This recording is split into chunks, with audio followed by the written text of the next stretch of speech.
Welcome to the Share Your Rise podcast, where every person has an untold story to tell. I'm Katie. I'm Bree. Join us as we explore the inspiring stories of individuals from all walks of life, uncovering the challenges they've overcome and the victories they've achieved. Get ready to be inspired, motivated, and empowered to share your own rise.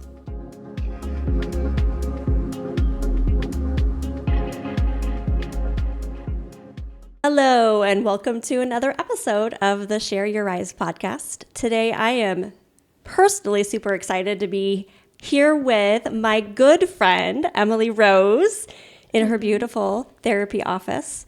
She's got an office studio here that we are so excited to hear more about and how she came to be here in this space. Welcome, Emily. Thank you. Welcome, for having me. Emily. Yeah, we're so excited to have you. And this is the first time I think I've been in this neck of the woods. And I just kind of love the background scenery. And I personally don't know a lot of what you do. So I'm really excited to learn a lot today. So Awesome. welcome. Thank you so much for having me. I'm super excited about it. Good. So tell us a little bit about yourself. Well, the therapy journey itself has started in, 2018 when I decided I really wanted to go back to school. I've been a birth doula for 16 years in the Des Moines area. Okay. And really probably since college wanted to go back to school to become a therapist. So this is like 25, 30 years in the making.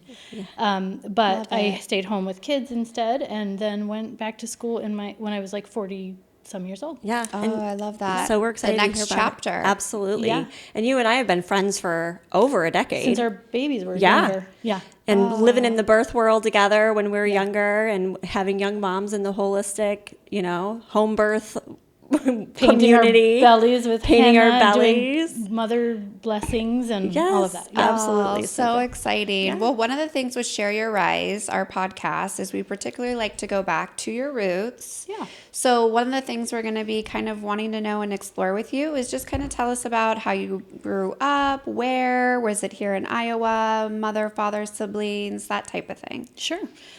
I actually grew up in Massachusetts. So I was born in a little town called Northampton and was mostly raised in right around Springfield, Massachusetts until high school. I'm the oldest of three sisters. My parents, right around my freshman year of high school, actually decided they wanted to uproot and find a more family-friendly place to raise their family. And when we moved, we didn't know anybody here except for one family that had come out here for work. So we took a few trips. We went to, I think, Virginia and maybe Maryland and then Iowa. And my parents were like, Iowa's amazing. Ooh. So I wonder why. Yeah. What was it about Iowa out of the other two up for the running? Well, when I tell you a little bit more about my family, that'll make more sense. But I think it had mostly to do with it being just a very friendly place. Growing up on the East Coast, people don't really look at each other in the eyes when they're passing by. They're not like very warm, really good, kind people, but it's just felt very different here. I think we broke down on the side of the road at one point and my parents were like, lock the doors, don't and somebody pulled up and they were like, oh no, like they were just there to help. Right. So for them, it was a lot more about the community and the slower pace. And for them, definitely the more religious values and kind of conservative mindset. Yeah. Okay. I love that. So you said you had two older siblings? Two younger. Two I'm younger. the oldest of three girls. Yep. Okay. 3 girls. Okay. Yeah. I have 3 boys, so I have no idea what a household full of girls is, but how was it growing up with 2 younger sisters? So, good. Actually, my sisters and I are really close now. I would say probably growing up, though, there was a lot more fighting. We fought over clothes and rooms and space, like you would expect. But we grew up in a very, very religious and very almost cult-like faith. Yeah. So I can't really think of our dynamics apart from that very religious thread throughout my childhood. Yeah. And so much of when we've really deconstructed all of us, my whole family, including my parents, so much of that heavy-handed religion. But that just played such a huge role in our family that Right. everything we did, including playing pretend, or we were a very musical family, and so lots of singing at church and performing, and Yeah. went to Christian schools, and so it was just, we did all of that together. Uh-huh. And so there were some really beautiful positive things about that, and then also just, some things that impacted us negatively that created a lot of shame and fear and anxiety, I think, growing up too. What kind of faith then were you raised in? It was Christian, Uh-huh. kind of in the Pentecostal, I don't know if you're familiar with religion, but Yes. very Christian, very Pentecostal, a lot of casting out of demons, Yep, speaking yep. in tongues, like just a very it culturally was different. in every thread of your life. Oh, it then, was in every everything. single thing that you did. Yes. So it wasn't like a typical family out here that goes to church, and maybe it's not even necessarily regional, but felt different coming to Iowa, Yeah. where it felt like people who go to church or like have regular normal lives, where Yeah. church is sort of this one part of their life. Compartmentalized. a Yeah, little bit more, not like in everything. And so for us, it was absolutely the most important thing. So just remind me, so where were you born? Like, was it a smaller town than in Massachusetts? Well, I was born in a tiny little town. My mom, single parent, had my little sister with our biological dad. Okay. That was not a healthy situation. And so when she was pregnant with my little sister, she left. And it was just the three of us for a while. Yeah. And then she met my dad in the church. And Okay. so that church, and in many ways, and I can look back now and see how important it was, religion really saved my family, saved Yeah. our lives in so many ways. She had a built-in community. Everybody kind of surrounded her, supported Absolutely, her. yes. Single, very young. My mom was only 20 when she had me, I think. Yeah. So really young and poor. And so Yeah. when she met my dad in the church, it was just became our identity, really. How He did- adopted us. Well, how did your mom become involved in the church? Was that through her upbringing? She carried No. that on to you, or she discovered that on her own as a single mom? Yep, she discovered it on her own through just the community that she had. Trying to think of how that all happened. I think it was actually my biological father's family members. When she was dating him and got pregnant really young, they were like kind of swooped in to take care of her. Okay. And they were like, there's another way. But my mom grew up Jewish. So biologically, like heritage-wise, I'm 50% Jewish. Okay. And so grew up doing both, very, very So some of the heavy-handed Christian Jewish religious. yes, Yep, and then but also the some of the traditions. Jewish traditions. Absolutely. So all like big holidays, Passover and Hanukkah mostly. We were going up to New Jersey, driving the 4 or 5 hours to see my grandparents and all the cousins and aunts and uncles, and we did all of those holidays together too. So I did grow up with both, but to all of my Jewish family, it was devastating because Watching we your mom, believed. yes. She left their faith, and really, her faith told her that they were all going to hell because they didn't believe the same way. Yeah. Yeah. Yeah. So I know that you're very close with your family. So when you moved to Iowa, then did you continue on with those same religious communities, or were you Yes. able to find one? Yes, it wasn't quite as small and cult-like, though. It Yeah. was, like I said, it just felt a little bit less heavy-handed here, a little more balanced, but it was still very intense. And so, and they started like a little church. We went to like a big church for a while, and then they had a little branch off. So then it was kind of similar through a high school of like, another little tiny church where It the gets more leadership is all, cult-like, all up in everybody's family business. Right. But then I went to college, Christian college, of course, and then got married really young. And it really wasn't until I was pregnant with my second that I started to deconstruct, and things started to, the little bricks started to fall out. Questions as you- started to come out. Yes. yeah. So what did you major in college?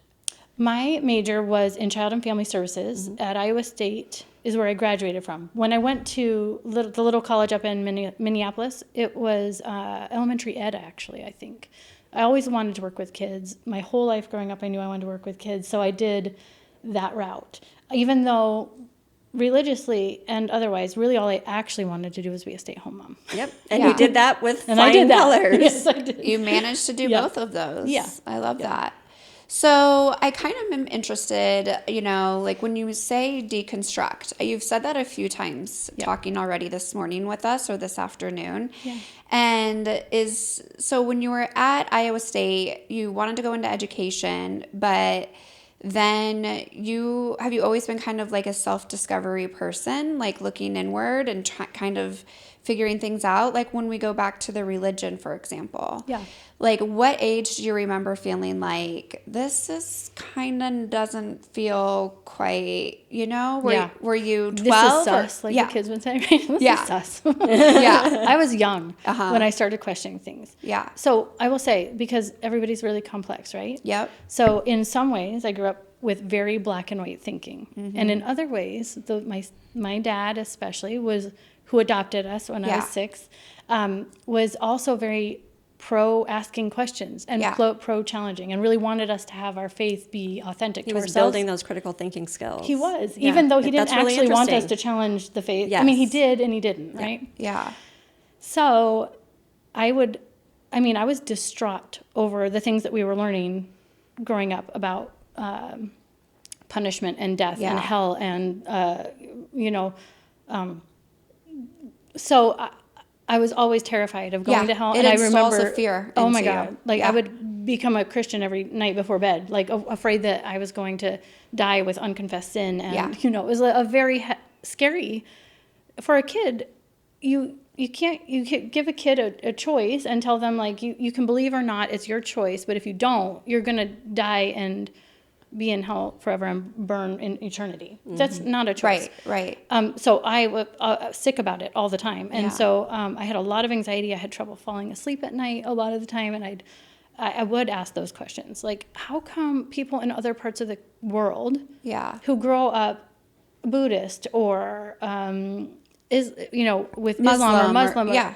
why do we get in and they have to burn forever? Why Right. they've never even heard Right. of our faith? And it was always like encouraged to ask questions, but at the end of the day, it was like, well, that's just the way it is. That's what the Bible tells us. Ask So- the questions, but the answer is, black and white. Right. Well, so would your mom be more that way, with you? Like that's just the way it is? And then since your dad was more of asking the questions, would he be the one that would kind of allow you to enjoy that free thinking? And Yeah, they both did in their own ways. They Yeah. were actually both pretty, they did still challenge, even though we were in kind of this cult like church. The reason we left that church, and part of the reason we moved, I think, too, is that they were challenging what was going on. Yeah. Like, this is not appropriate. There's a lot of deception and control and manipulation here. This Yeah. isn't right. So they did really model Yep. pushing back. They just fully accepted and believed theologically what they believed. Yeah. Yeah. So they were both open to us challenging, but Yeah. So you had a little bit of both of those different Yeah. ways of thinking.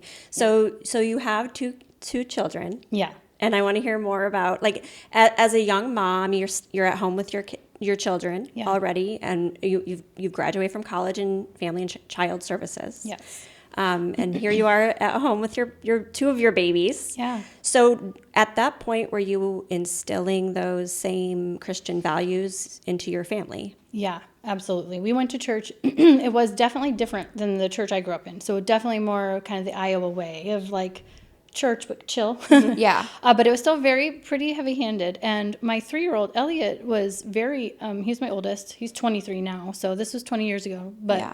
he was very challenging too. He would ask like, if God is really loving, why would he send some people to hell? That doesn't feel loving. I don't understand why Yeah. how those can exist. And I decided everybody has their own way, right? But if he asked me a question, I was going to answer it honestly. So, Right. And that came like for everything: Easter Bunny, Tooth Fairy, Santa Claus, and so I just Right. couldn't lie to them, and Yeah. I just couldn't do it. So that was one area, and I really, if I really break down when did I start to totally deconstruct, it was when he was 3 and started to ask bigger questions So that I couldn't answer. it's almost like his questions made you really face your own questions as a Yeah, child. absolutely. Yeah. Like, yeah, I remember thinking that. I haven't questioned that for a while. So I would say, I don't really know. You're right. That does sound kind of weird. Yeah. And then I was pregnant with Emerson. So I only had Elliot at the time. And I went to go visit my grandparents just by myself for a week.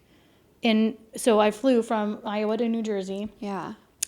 From the second, And this is your Jewish grandparents. These are my Jewish Because you're in New grandparents. Jersey. That's right. Got it. Okay. So they picked me up from the airport, and immediately in the car, it was like they were just waiting to get me by myself Yeah, without my yeah. Christian family all around me. And It they were didn't just happen like, very often then. No, it never Yeah. happened, hardly ever. And so I had this whole week that was just, I really went there thinking I'm going to just love on them and Yeah. share Jesus with them. And I left there with my entire faith completely like unsettled. Deconstructed. I was like, oh crap, what just happened? That deconstruction is scary. I When things so start falling scary. apart. I'm digging that word. Yeah. Deconstruct. Yeah. You're like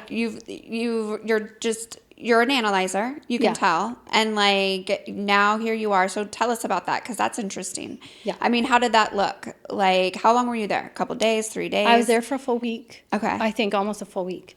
And I don't think there was a day where we didn't talk about it. They talked about how devastated they were when they got the letter from my mom when she was pregnant with me and saying, I am keeping this baby. I believe this now. This is my faith. And you are in sin for not believing this. And you're going to help, in her like kind of naivete and in her crisis of like being a very young pregnant person and just needing something to save her. Yeah.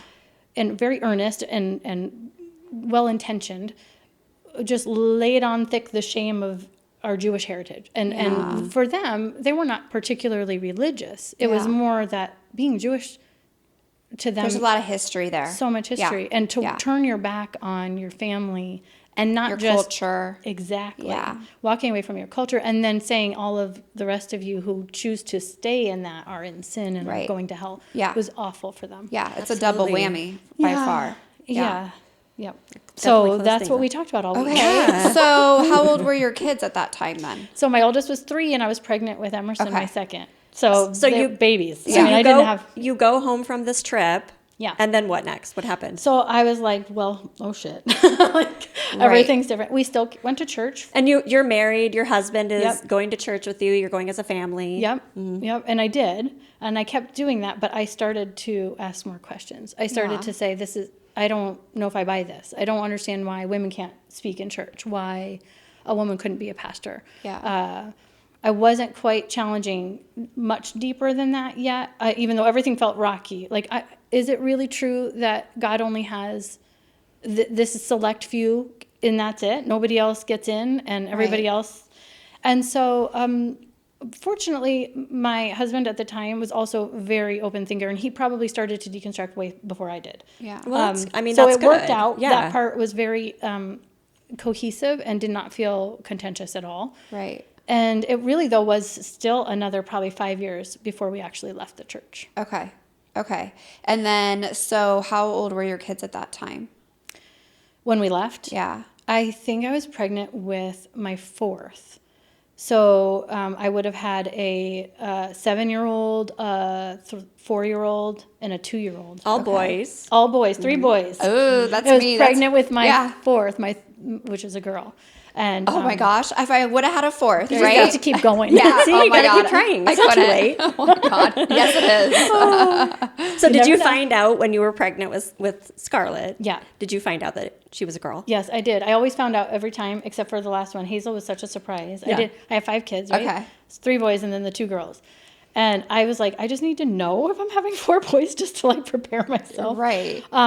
But then, of course, I was like terrified. I found out I was having a girl, and I was like, well, I don't know how to be a girl mom. I've got all Right. these boys. What am I It's- going to do? yeah. So that was its own crisis. But Right. It's Look so at you true. now. I You're could a see it. great girl mom. It's fine. Yeah, yeah. I love having all of them. Well, I'm thinking to myself, okay, so your oldest was 7 when you guys decided to finally step away from the church. Yep.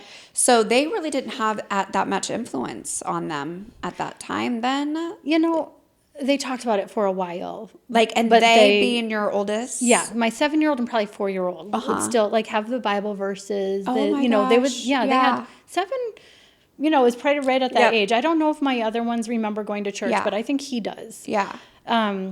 But yeah, I don't think it nearly had the influence on them that it did for me, for Because sure. you grew up in it. Yes. Yeah, yes. totally. And they had the Iowa version. They had the Iowa, Of the- the light version of what I grew up with. They never knew the heavy shame and they didn't really never had the cult-like experience.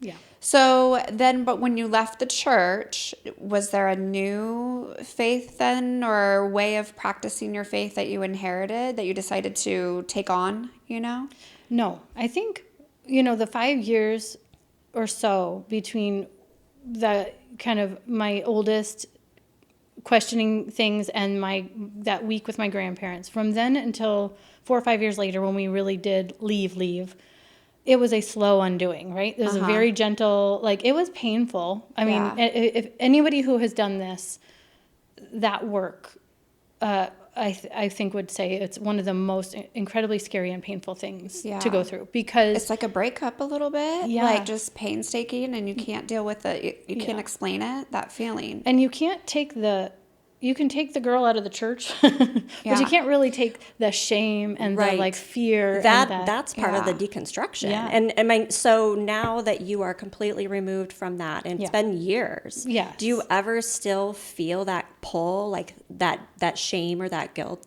What? Oh yeah, sure. Tell us a little bit about how you kind of process that when you feel it now. Well, now I'm so aware of what religious trauma has done to me personally. So I recognize it. I don't notice as often now it popping up. We're like, oh, here's where I see it the most is in parenting. Yeah. When my kids are much more free to express themselves and their beliefs and their, explore fashion and body and all of the things that we were so shamed into. I was not allowed to wear, skirts above a certain length or wear my hair a certain way. Everything went through my dad. It went through the church. It went through the school rules. And so watching my kids self-express and, swear or joke around in ways that I was never allowed to, sometimes I have that gripping feeling oh no, don't that's not okay. Yes. And I have to check myself. So that's where I see it, not so much Kind of in my popping own up, shame, yeah. although I suppose that's probably related. It is that what are other people going to think? And I was never allowed to act like that. Yes. And kind of how dare you? So I have to finding the catch right myself. balance of the wonderful qualities that your parents had when Yes. you were growing up Yeah. and instilling those, but also trying to separate yourself from the things that you remember Yeah. are not ways that you want to parent or your own children. Right. Yes. I mean, I remember I got very, very sick. I think it was the year after I graduated. So I took a gap year after high school.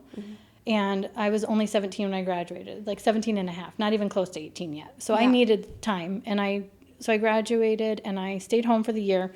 And somehow during that year, I got real sick. And I had C. diff, which is a what's bacterial overgrowth. And I had to go to the hospital. And I was so sick, though, that my parents were worried, of course. Yeah. It was okay. I was fine. I'm fine. Yeah. But they were... I remember specifically my dad asking me if I had any unconfessed sin in my God. life. Yeah. So this is where It comes back from the roots. Yeah. Peeking It its goes ugly real head. deep. Yeah. That became real in the moment too. yeah. Well, it was That's do scary. I? Right. Do I deserve this? Is God punishing me? Am I going to die because I wasn't going to die. I wasn't even. But that Right. was Yeah. that was how ingrained. So, I mean, it took many, many years to really fully come out of all of that. Yeah. But now I will say, and immediately I felt this. After walking away from the church, I felt so free. Yeah. So it was devastating. I lost community. I lost friendships.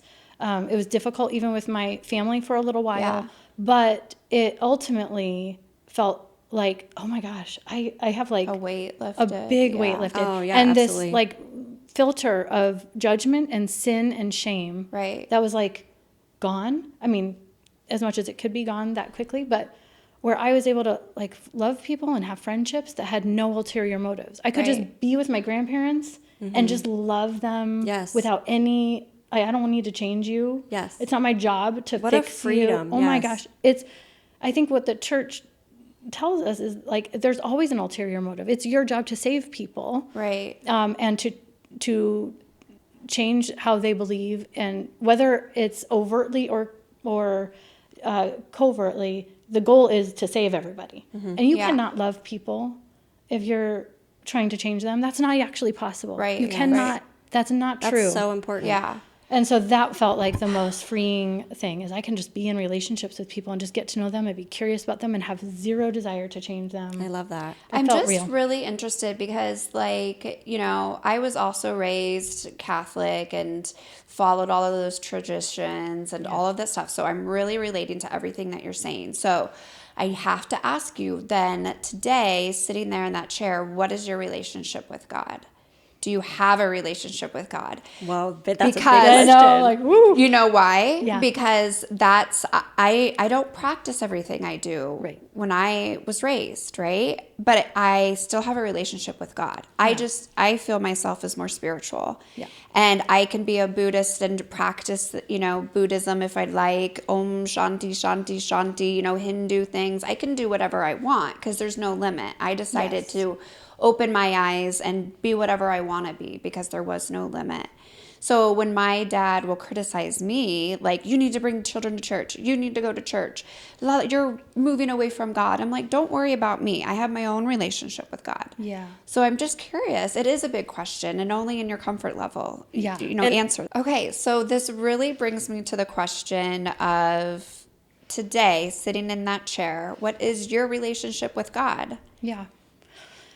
I would say, I'm not religious at all anymore. I really think that's the truth. I don't subscribe to a spiritual being, like Yeah. a God, in the sense that there is something or someone out there manipulating, moving things, setting things up. Yeah. If I had a spiritual inclination, it would be humans. I really think people are so inspiring. Yeah. And our connection to each other, to the earth, to me, being part of this great, beautiful connection, even what we're experiencing here, to me is so much more spiritual than anything I ever experienced at church. Right. Love it. So I don't know what that'll look like forever. Yeah. But for me, I had to like walk away. To me now, I can't make a God make sense. I only see hypocrisy, and I see like, if you can't prove it, I can't. Politics, wars. Yes. I mean, you can go on Well, and on the about the hate religion. and the fear. Yeah. It's just being scared. Yeah. So I can't separate God from that. Right. And I love that you are insinuating that it's an evolution. Yeah. Like what you feel and think today might Yeah. be different than what you feel and think 10 years from now about your Sure. relationship with the Spirituality. spirituality. Exactly. Spirituality. So, I mean, I guess that's what I'm hearing too, because exactly, I feel the same. Like, that's a big part of what we're wanting to do with Elevata when you were asking earlier. Like, where do you see this going? It's really just very organic, connecting with people and trying to get people to tell their authentic stories and maybe do some deconstructing. But it is a very spiritual thing, and it's filling that bucket for us. But I would not put it in like a religious category. Right. But the fact that we're sitting amongst plants and we're connecting our energies and, we're understanding each other as women and as people, that's a spirituality in of itself. But when you're sitting to yourself and you're saying, I'm so grateful for the things that I have, do you talk then just to your inner being, to the universe? Is there an energy out there that you connect with? Or is it just simply the self-reflection you're constantly doing?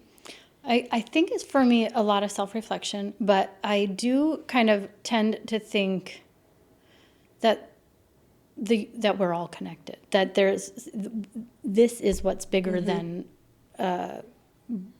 just little me, right? Yeah. So yes and no. Yes, I think we're all connected. I believe in energy. I believe in that what you put out overall. And you comes live back that, to you. Emily. I mean, Yeah. I've known you for 15-ish, Yeah. around 15, 16 years. Yep. And day in and day out throughout our whole friendship, as it's evolved over time, and we've gone through some of those very stuff. hard things together. Yeah. One thing always stands out is how much how kind you are, how giving you are. You're always thinking about other people, and you're so empathetic. And that really, I mean, it makes sense to show like where you are today with your career. Yeah. Well, thank you. I mean, I'm not always giving and selfless, but I Well, appreciate and she's modest. yeah, but I really love people, and I really believe And in you the believe in human. people, yeah. I do. I believe I couldn't do this if I didn't think people could change. I wouldn't do this work, and I wouldn't be myself if I didn't give myself permission to change, which I guess it goes back to the evolution thing, right? Like, I don't know what I'm going to believe 5 years from now. If there's a religion or a spirituality I'm drawn to, it would definitely be Buddhism, but that is more of an internal thing than it is like a external thing. Yeah. And so, yes, so I am most inspired by humans more than I am by spirituality in And general. that's what we need in the Yeah. world right now is Yeah. people to see the good in the humans, you know? Yeah. Right. And that's what you're doing here today. So you've got your young children. Yep. And so you're homeschooling. So tell us a Yes. little bit about how did you decide to do that? What did that look like for you? Yeah. So let's see. When my oldest was going to kindergarten, I had just 3 kids at the time, 3 little boys. And again, I had already started deconstructing. So this was not a faith-based. I was never really, I never homeschooled wanting to like protect my kids from the big, bad, scary public schools or yeah. indoctrination. Right. Right. That was not it. For me, it was, we get this one, oh, that could make me emotional. We get this one chance with our kids. We get this like their childhood is so precious. Yes. I don't want to miss any of it. Yes. I felt Yeah. so grateful to be able to do that. That is not for everybody. And honestly, I wasn't that good at it. So it Right. wasn't even necessarily like the best idea. But for me, I still look back on those years so fondly, mostly. And feel incredibly grateful that I got to be there for the day-to-day stuff. I got to teach Yeah. the kids how to read. What a gift is that? Yes, that right. I got to do that with them. I homeschooled all of them until a certain point. So the younger girls, they did not get homeschooled very much. But the boys, I did homeschool him, I think, until about middle of 4th grade, and Emerson was 5th grade, Abraham was 4th grade. So just those early, really formative years where they Yeah. got to just be creative and play and do Legos for hours and hours. And if I also am honest, I had a ton of anxiety, and I think the separation of them and like just not having that control and Right. I wanted to foster their relationships with each other. And I just was like, I guess I want that all for myself. Yes, absolutely. Right. Teaching is not my thing though. So I knew at some point after like the basics were learned, I was like, that's out of my wheelhouse now, and I'm gonna have to pass the torch on to Right. a professional. But overall, I homeschooled a total of probably 10 years. And then my girls, that was when I was going through another big transition. Yes. So when they were young and kind of coming up to school age, I was doing the next stage of life. Which, Yeah. Yeah, So was that 40 then when you went back to school? I did. Okay. So Because I really want to get into what you do because I am not familiar with it, and I just want to make sure you get a moment to talk about Yeah, that. absolutely. Yeah. So I should say there's a transition period in there where, Bree, you were alluding to this. We went through this together. When my youngest was going to kindergarten, Yeah. I think I can, looking back now, because this was 2018, so 8 years ago, I was about to turn 40, and my youngest was going to kindergarten. And I had like a moment that lasted about a year or 3. I was like, what am I doing with my life? Like, Yeah. my kids are all gonna be Yeah. out of the house. It was clear that the girls were gonna go to school. I wanted to go to grad school.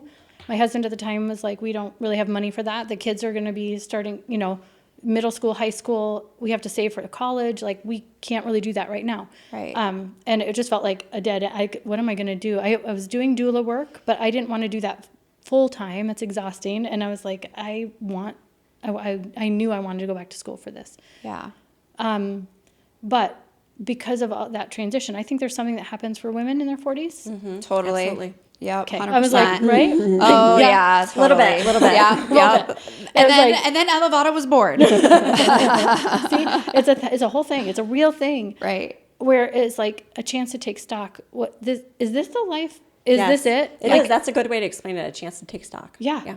Yeah. And it felt like this is not it. Yeah. What I'm doing right now did not feel, and I did not have the insight at the moment to know what was happening. It's only in retrospect Yeah. that I realized that was a crisis of identity, Yes. a crisis of what my future is going to look Thinking like, about who I your am. children growing up Everything. and leaving, and then now what? Yes. Yeah. Yeah. That I have only defined myself in these last 16 years of parenting as As a a mom. mom. Yeah. And I have nothing else. What else do I have? So And I just want to like say out there for people listening, it doesn't have to happen when your kids are raised at 40. I think it's the number 40 in general because my Yes. youngest is 5. Yep. And 3 when I turned 40, right? Like I hate putting my age out there, but whatever. But that was happening when my youngest was still only 3. Yeah. It's something is specific something about that age. And it doesn't Yes. matter if your kids are raised already out the house So true. or you have no children at all or whatever that is. I mean, Right. it's truly like you're looking out and in and out and in being like, okay, Yeah. something is shaking here. So what happened? Tell us. Well, do you know Richard Rohr? Speaking of spirituality, he's like what is he? A Episcopalian priest or something. He's a like spiritual writer, priest, and he wrote. I've read many of his books. He wrote one. I can't remember even which one it was that he said. The first 40 years are all about you're in an ego state. Yes. You're Yeah, I think I building know what and you're gonna doing. say. Well, that's like Do, Carl do. Jung, right? Yeah. It's the same aspect. You're in the ego. You're in the ego. And you have to be. That's Yeah. developmentally appropriate. Yeah.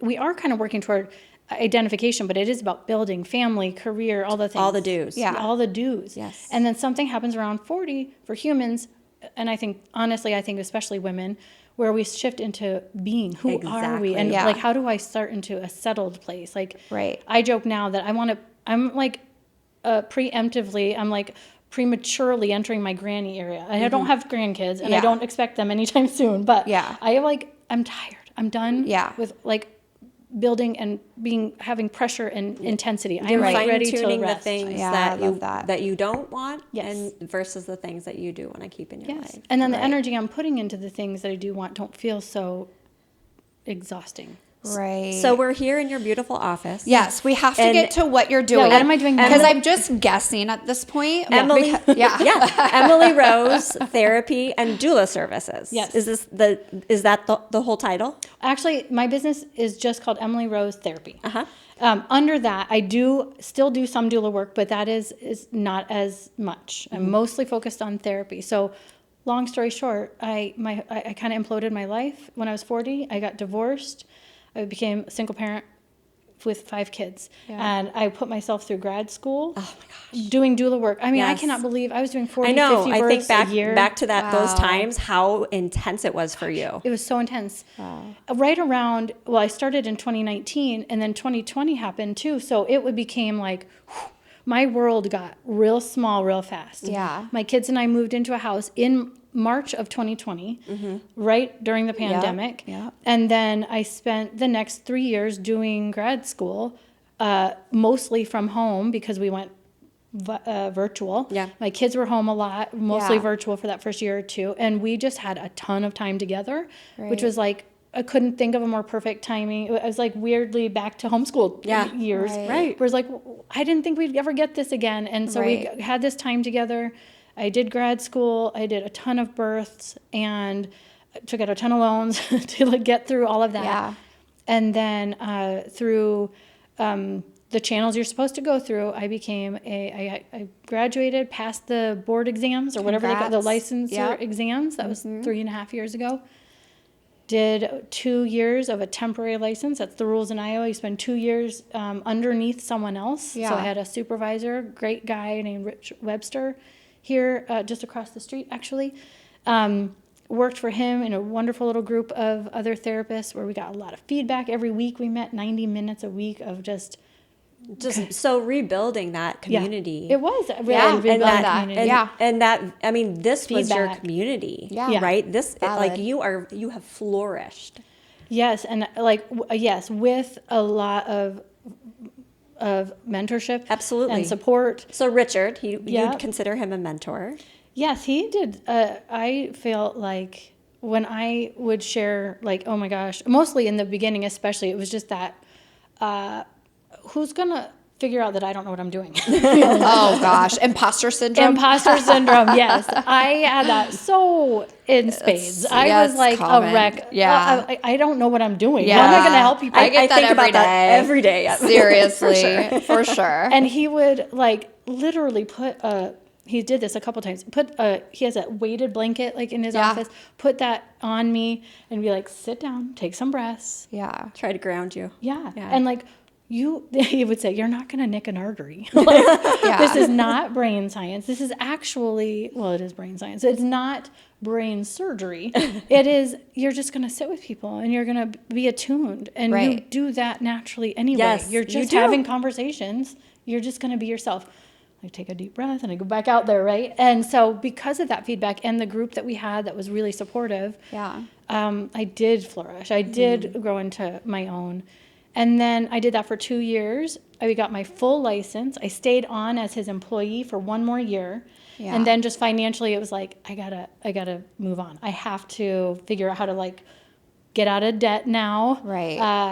My kids are all in that college age era, which is like Right. more expensive even than when they're young and Oh, doing all yeah. the sports and all the things. Yep.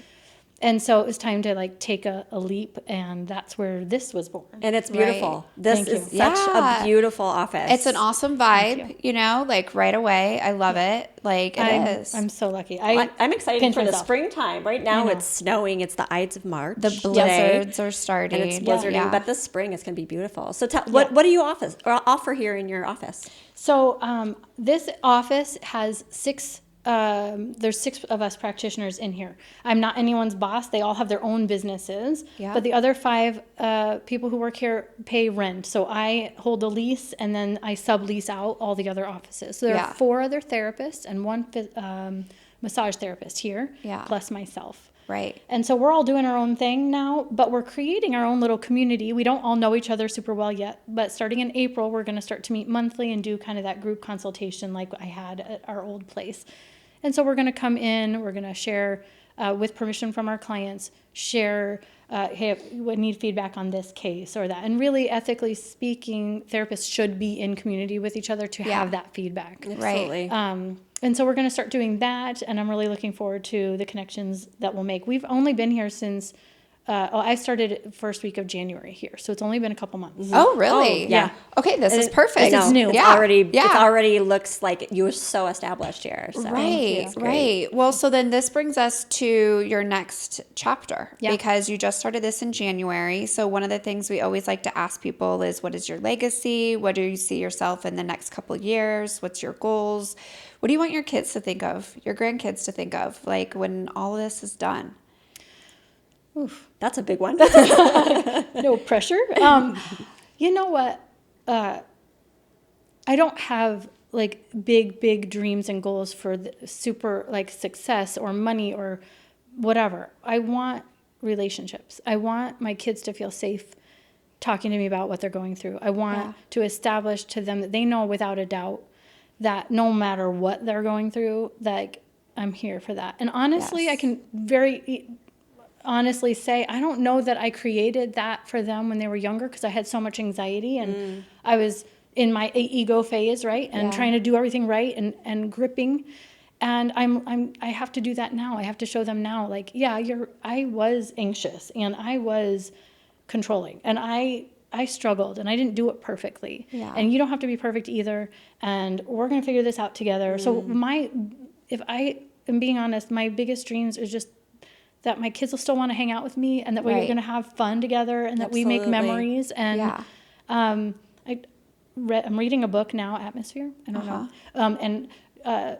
I love this, and you probably heard it before, but the definition of courage versus bravery. It's like bravery is doing hard things Yep. without fear. You're just like happy to do them. The courage is when you have to do these things, but there's a lot of fear. Yeah. Yes. And I think I've done a lot of really scary things with a lot of fear and done them anyway. And I hope that if there's a legacy There we there, go.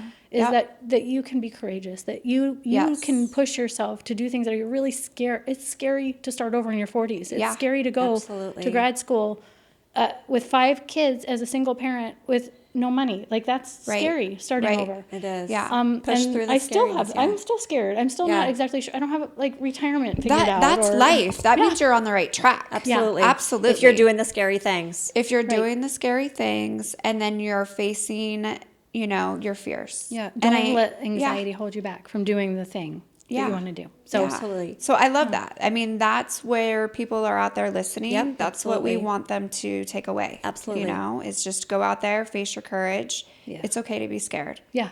And I think another good note listening to your story is building that community around you. Yeah. Is important. Yep. And it can look in many different ways. It could be your kids, it could be your family, it could be your spouses, your partners. Right. It could be a church. Well, you build your community of people who Yes. I can be like 100% myself. Absolutely. I'm messy. When My you're life is authentic, messy. you find the people that are going to be authentic with you. Yeah. Yes, for sure. so important. Awesome. Yeah. Well, Emily, thank you so much for being with us today. Yes. We have to do this again because I think there's a There's a lot lot of more. fun things that we could be talking Yeah. about. Absolutely. I agree. I mean, if there's one person that I love to sit down and talk to, it's you. And we've been through a lot together, and I am just I feel so blessed that you're here with us today. Thank you. I'm so proud of you. Look at what you're doing. I'm Isn't so it? excited for Well, you. this is what we are. Yeah. We're facing our fears. Yep. Yeah. We're doing the things that we are scared of, and Yeah. learning new skills and doing it. It's I all think- about that energy and that vibe. absolutely. And women are the most courageous people I know. Hell yeah. By far. Hell yeah. By So far. You got this. So Yeah. thank you. You Thank got you. this too. I'm excited to hear and see what happens next for Yeah. you. Same. So thank you. Thank you. Thank Thanks you. for having me. Thank you for joining us on this episode of the Share Your Rise podcast. We hope you're leaving inspired and empowered to share your own journey. Until next time, keep rising, keep thriving, and remember, your story matters. This podcast is produced by Elevata Worldwide. Don't forget to like, subscribe, and share this episode. Be sure to head to elevataworldwide.com for more great content.